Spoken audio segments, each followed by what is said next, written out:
एक बार एक शिकारी शिकार करने के लिए जंगल में पहुंचा।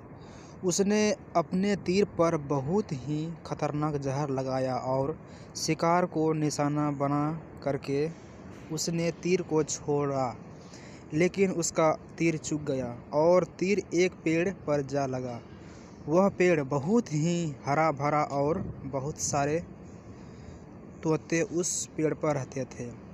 जैसे ही वह जहरीला तीर उस पेड़ पर जाकर लगा, वह पेड़ धीरे धीरे सूखने लगा और उस पेड़ पर जो भी तोते रहते थे वह एक एक करके उस पेड़ को छोड़कर जाने लगे।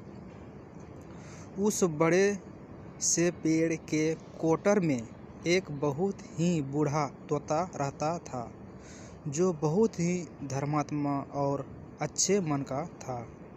सभी तोते उस पेड़ को छोड़कर जाने लगे थे, लेकिन वह बूढ़ा तो जाता था, दाना लेकर आता और उसी कोटर में आकर के बैठ जाता था, परंतु उस पेड़ को छोड़ने को तैयार नहीं था। बूढ़े तोते के साथियों ने कई बार आकर के उसे समझाया कि यह पेड़ सूख रहा है और किसी दिन गिर भी जाएगा, चलो किसी और पेड़ पर चलकर रहा जाए। परंतु वह बूढ़ा तोता वहां से जाने को तैयार नहीं हो रहा था। अब यह बात देवराज इंद्र तक पहुंची। उन्हें बताया गया कि एक तोता है, वह जिस पेड़ पर रहता है उस पेड़ पर एक जहरीला तीर लगने के कारण सूखने, गिरने और खत्म होने के कगार पर आ पहुंचा है, और एक बूढ़ा तोता अभी भी वहीं पर रह रहा है। वह दाना लेकर आता है और वहीं पर रहता है, जबकि उस जंगल में बहुत सारे पेड़ हैं, लेकिन वह उसी पेड़ पर रह रहे हैं।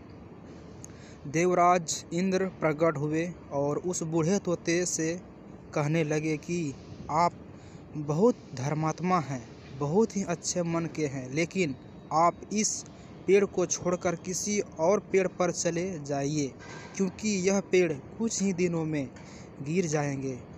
तालाब के पास में बहुत से बड़े बड़े हरे भरे पेड़ हैं, बड़े बड़े कोटर हैं, उन पेड़ों पर फल भी लगे हुए हैं, उन्हें वहीं पर तोड़कर खा सकते हैं, परंतु यहाँ से आप चले जाएं। तोता बोला, माफ़ कीजिएगा, इस पेड़ ने मुझे जीवन दिया है, शिकारियों से मेरे रक्षा की है, हर मौसम में मेरे साथ रहा है, ये कोटर मेरा घर है, यहाँ मैं पला बड़ा हूँ, इस पेड़ को मैं छोड़कर कैसे जा सकता हूँ? इस पर संकट आया है तो क्या मैं इसे छोड़कर चला जाऊँ? मैं ऐसा कभी नहीं कर सकता। देवराज इंद्र तोते के इस बात से बहुत ही प्रसन्न हुए। उन्होंने तोते से कहा, मैं आपके इस बात से बहुत ही खुश हूँ, मांगो जो आपको मांगना हो।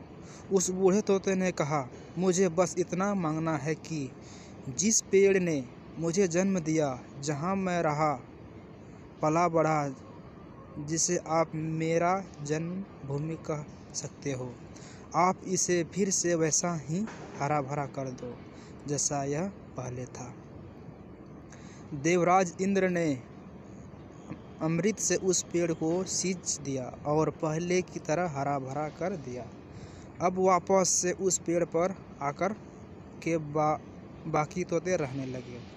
वह बूढ़ा तोता कुछ समय तक और जिंदा रहा, फिर उसकी मृत्यु हो गई और वह स्वर्ग में चला गया।